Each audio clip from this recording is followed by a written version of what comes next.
So recently I was having this kind of epiphany about my job. I started a new job recently. It's just it's part-time work. Nowhere near as many hours as my old job, and it's a lot more my tempo. I found out about it because it's at a gym, right? I am basically, I'm the guy at the front door, kind of a customer service person, and really what I enjoy about my job is cleaning. Ironically, I don't know why. Actually, no, I do know why. The reason I enjoy cleaning at my job is because there's actually a lot to clean. And, it's not just about having something to clean. It's about actually knowing that what you're doing is actually costs labor and costs time and costs money. Because at the end of the day, if you don't have someone go ahead and mop in between the machines and then vacuum, dirt, dust, and grime will collect on the floor and it becomes gross. And it's a unceremonious job that someone has to do. And I don't really mind doing it. And I actually like it because it feels like it's like I'm actually doing something that's worthwhile. Now, the problem is that I have to keep getting interrupted from doing that to do the pretend work at the job. And the reason I classify it as pretend work is because a lot of the things that you do in a modern society like America for work are jobs that are made unnecessarily and artificially complicated so that they take longer, they take more effort, they take more labor, and ultimately this results in, of course, more pay in your pocket because it takes more time, so you get paid every hour. But the problem is that creates a bubble. The bubble that it creates essentially is we have a society full of fake jobs. Now, don't get me wrong, we've got a lot of jobs that are anything but fake. Truckers, they take real goods and they drive across the country for hours upon hours upon hours, and they deliver those goods. And they get paid pretty well for it, but I don't think they get paid really enough. I don't think they do. We got warehouse workers. They're the ones who will load these semi trucks, and they'll organize all the inventory. And there's like these really crappy jobs in those warehouses that need done and have to get done. And the truth is that they're not really paid all that well. And then at the same time, we've got jobs here in America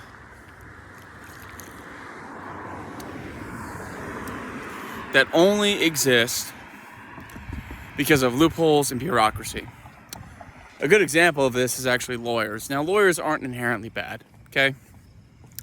It's nice to have someone whose whole job is to understand the law so that they can best defend you and represent you in the event that you're ever falsely accused of something, or someone's trying to sue you, something like that. But the problem is that lawyers know each other, they work with each other, they all go to the same schools, and they come into the system as the juniors. And I'm imagining the people that are senior to lawyers, they tell them, hey, you want to know how to make money? You make your case last longer.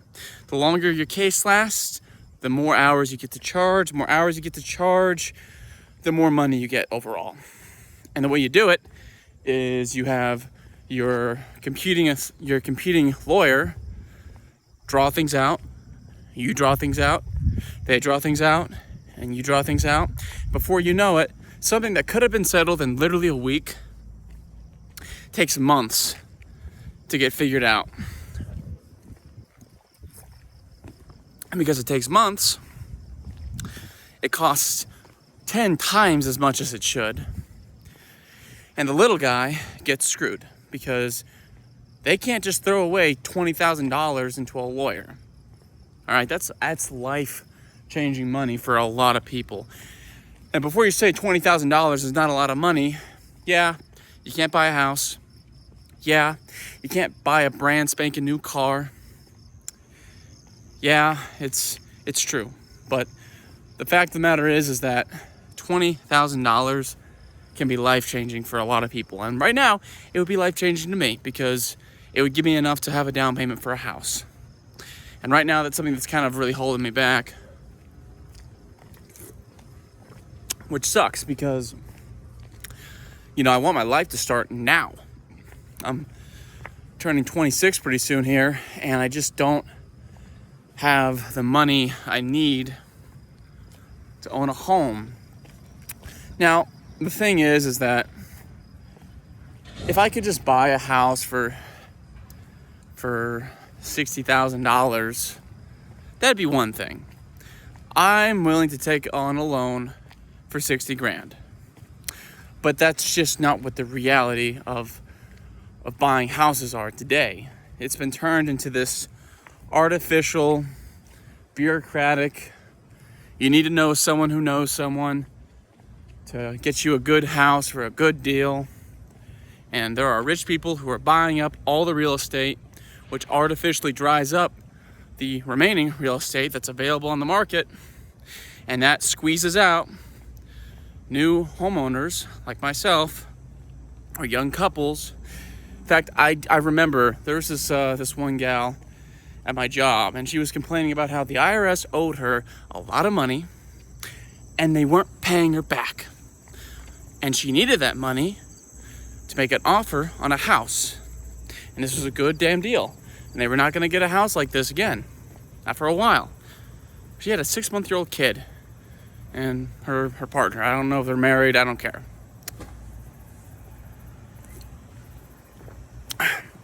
Point is that something that should be a necessity, that should be easier to get a hold of than a lot of the things that they try and shove in your face, was being taken away from her due to some freaking dickhead somewhere in freaking Nebraska, probably Lincoln or Omaha, who decided that he was just going to go ahead and screw this gal over and keep her from getting the money that, she was owed. And all she needed was a couple more $1,000. And she was talking about it to her coworkers, and all of us were like, man, that sucks. Man, that's a shame. We really hope you can get the money. But, really, her cries were falling on deaf ears. It's not like any of us was just going to go and fork over money and help her out. We're just coworkers. We're carrying and juggling our own damn bills. We don't have money to just throw around to be charitable, and that's part of the problem. Our American society basically keeps you on a hamster wheel where they try and keep you in constant, chronic, debilitating debt to where you are forced to work unreasonable hours in unreasonable conditions, because if you complain about your job, they can fire you with no cause in the state of Nebraska. They don't need a reason to fire you. They don't need a reason to terminate your contract. All they have to do is decide that you're a nuisance, and they can come up with some random BS reason to get rid of you. It's happened to me. It'll happen to you. In fact, I remember one time I had just gotten home from the military, and I was applying for jobs. And I decided to apply for a position at a campus where I live. This campus is large enough to have its own police department, a small one, but just, one that's on the campus because the campus is just so large. And I thought to myself, I could do that. I was an MP. I'm sure that shouldn't be too hard of a transition. And frankly, I was right because, once I got there, I went through the extensive interview process. The interview process was like 2 weeks long. I had talked to pretty much every single person in the building. They would ask me questions. They'd ask me about things I did or did not do. And they eventually offered me the job, and I accepted. And I was looking forward to it. And in fact, this was something that I was going to be very, very, motivated about. I was looking to be just a very, a good cop. I wanted to be someone who knew the law and did not abuse it and didn't take advantage of citizens who didn't understand their rights. I wasn't going to be a police officer who was looking to fish people or who was looking to screw people over. I wanted to actually go ahead and embody the idea of being someone who protects and serves. Protect the innocent, uphold the law, preserve public trust. Right? That's what I wanted to do. And I was fired within less than 2 weeks at this job. And frankly, the only reason I was fired was because of a mood swing of my field training officer. She was pregnant, she was overweight, and she just got upset with me for some odd reason. I don't even know why. I was discussing a work-related topic with her. I was completely respectful with her the entire time, every single time. I was, impartial. I was professional, and I was not huffy. I didn't walk around acting like my shit didn't stink. I was there to be a student and to learn and to figure out, what their parameters were for the job so that I could do it well. And all it took was one mood swing from this lady, and I went to drill, got back from drill, went to work, and they fired me. And frankly, I had to really wrestle with that for a little bit, because at first I was wondering, what the hell did I do wrong? How did I go from going through this extensive 2-week interview to getting the job to be fired less than 2 weeks after? It just didn't make sense to me. And then I realized that, in my opinion at least, police departments and law enforcement agencies, I think, operate from a curriculum and from a type of mentality to where they don't want people who actually care about people. They don't want someone who's actually going to go ahead and maintain the law and actually uphold it and hold their fellow officers accountable. I think that that's something that's very normal in society today. And I'm not talking about, of course, all police or all law enforcement agencies. I'm not trying to generalize, okay? So please don't interpret it like that. If you are a cop and you actually care about the law and you actually go out of your way to, pursue justice, okay? I'm not going after you. The ones who are truly scumbags, they know who they are, and they know what I'm talking about. The problem really just comes down to this. I was entering into that facility, into that organization with the mentality of, I'm going to learn the job perfectly so that way no one can take advantage of me and no one can take advantage of the little guy. And I think that was picked up on implicitly by my coworker who blouted it out to our chief. And, I don't know what the opinion of this chief is or whether or not they're a good person or a bad person or anything. But they decided it was enough to get rid of me. And they got rid of me. And it was kind of, not in that moment, but I've now realized that I'm expendable to not just, that job, but really any job. I had an interaction at one point at my job today, not today, but a couple of weeks ago. Once this one guy came in, I'm not going to say his name, but he's a fine fellow. He's like a mechanic. He can repair his car and trucks and stuff. And, he likes to talk, and he'll use the gym, and he doesn't actually use the gym. He pays for the expensive premium membership too. And he doesn't even use the spa area. He just, of course I'm walking next to a train, lucky me. Well, I'm just gonna walk this way, fuck it. But anyways, he doesn't really use the facility. He's mostly just there to talk to the staff. And he made a remark about a childhood crush he had when he was in middle school. And, you know, he shared too many details. And one of my managers was obviously there during the conversation. And my manager, instead of saying like, you know, hey man, like, look, what you talk about outside of this gym is your business, but while you're here, you need to keep it professional and not talk about these types of topics. That's what I would have said, and that's what I was about to say. My manager instead was, you know, very upfront and frankly kind of rude,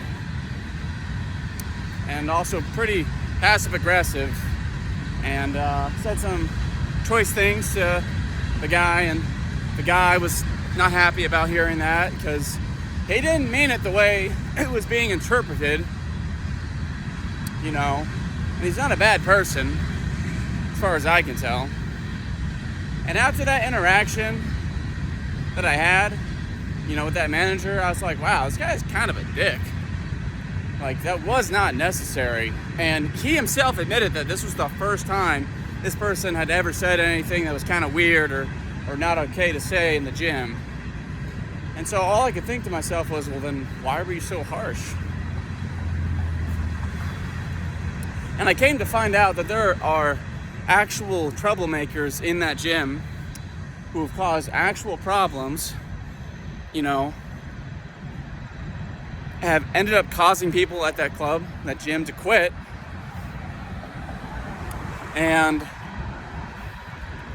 you know, the company doesn't kick those members out of the club. They don't get rid of them. They just kind of swipe them underneath the rug and pretend it didn't happen. And they're actually more likely to fire, you know, employees, you know, to avoid being sued, I guess, which was just, wow, that's insane. Which was pretty sad, but I guess I couldn't really be surprised because it's a large organization and they need to maximize their profits, and that's kind of their business motto, and that's kind of a sad thing. But my point is that I felt like it wouldn't have been too long until me and this one manager could have gotten into like an argument over nothing, and I'm sure it would have led to me being fired.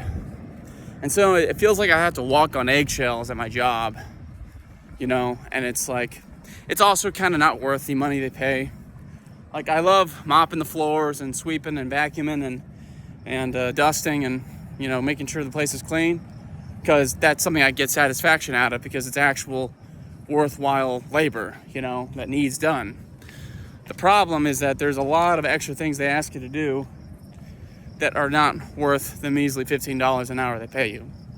The only reason I am working part-time like this is as long as I work under a certain number of hours a year and I am under $14,000 earned income per year, I only have to pay like the FICA taxes. I can skip out on the income tax, which I sorely need, because the truth is that when I was working full-time back in my old job, I was sleep deprived.